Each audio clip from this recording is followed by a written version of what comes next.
Happy New Year's again. Today we celebrate the octave of Christmas. So exactly 1 week after Christmas, we come together on New Year's Day, and it's considered a holy day of obligation. And we've done this for a long time, but we just keep changing what we call the holy day of obligation. For some reason, the church thinks it's really important to have a holy day of obligation on January 1st, and so we do. But years ago, it was the Feast of the Circumcision.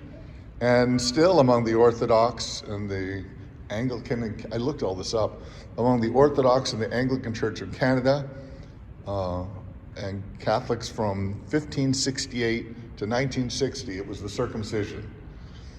But the Lutherans and the Methodists and the American Episcopalians, this is the Feast of the Holy Name of Jesus. And you can see that in the last part of the gospel today, we have both, when the 8 days were completed for his circumcision, that's today, the Feast of the Circumcision, he was named Jesus. So calling it the name of Jesus is a wonderful thing as well. But since Vatican II, we've celebrated it as the Feast of the Solemnity of Mary, the Mother of God. And it's a wonderful Marian feast. As I said at the beginning, it's a continuation of this idea of the incarnation, that Mary, the Mother of God, the Greek is Theotokos, I think, that Christ came into his humanity through Mary, and that Mary was part of the story of the incarnation as the Mother of God. And it's right and just that we should celebrate her. And whether we're celebrating the naming of Jesus or his circumcision according to the law, all important parts of knowing who Jesus was, that he was a fulfillment of the covenant with God, and so he was circumcised as all little boys are done in the Jewish tradition. And the name that was given him, Jesus, means Yahweh saves. I mean, all these ideas are augmented and capitalized in this wonderful little story that we have from Luke. But I want to talk about another part of the story of Luke, because in the story of Matthew, we have the three kings, or the three wise men, whichever translation you want to use in, and we have them right here before us. Next week, they'll be right there at the Nativity, not next week, in 2 days, for the celebration of Epiphany. But that's Matthew. Luke, we have these stories of the shepherds. And the shepherds, they often get overlooked, I think. Even as a child, if you were in a pageant, the big three are Gabriel, Joseph, and Mary, and the pageant. And then, the three kings, if you're celebrating that in the pageant as well, and why not? There's a lot of kids. You need to give everyone a role. But along with the sheep and the cows, the shepherds were just extras. As many kids you had, that's how many shepherds and sheep you had. The shepherds were sort of extras in the story of the Nativity, and they're often overlooked as well. There's not really, we celebrate the good shepherd, Jesus, but we don't really celebrate the humble shepherds of Nazareth or Bethlehem, I should say.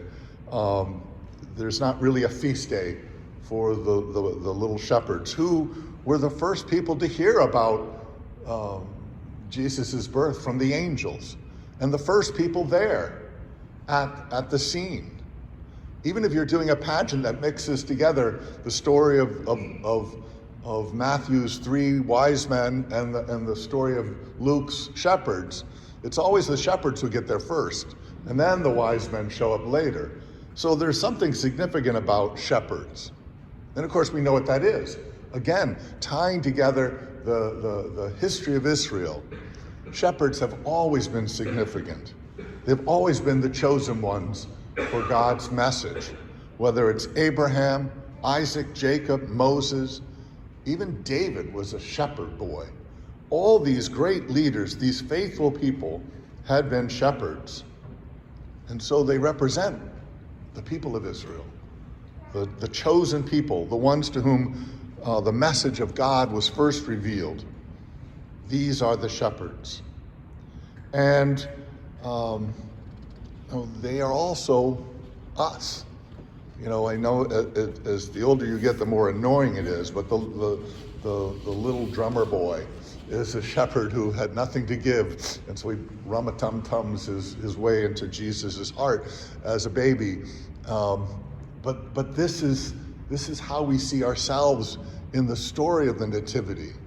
None of us walk away saying, yeah, I would have been one of the three kings. I would have been, the angel Gabriel. No, we always, if we imagine ourselves present at the nativity scene, which is a wonderful way, by the way, to pray the stories of the Gospels, to see yourself in the story.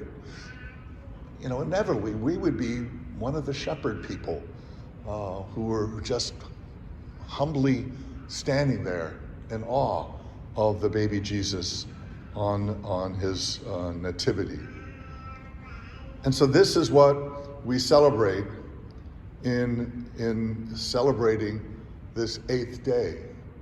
Mary is there, of course. She's the one who brought Jesus into the world. But the shepherds were there, that we were there.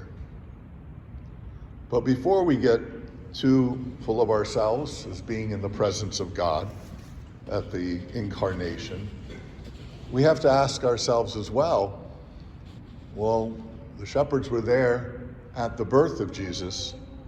What happened to them after? Where did they go?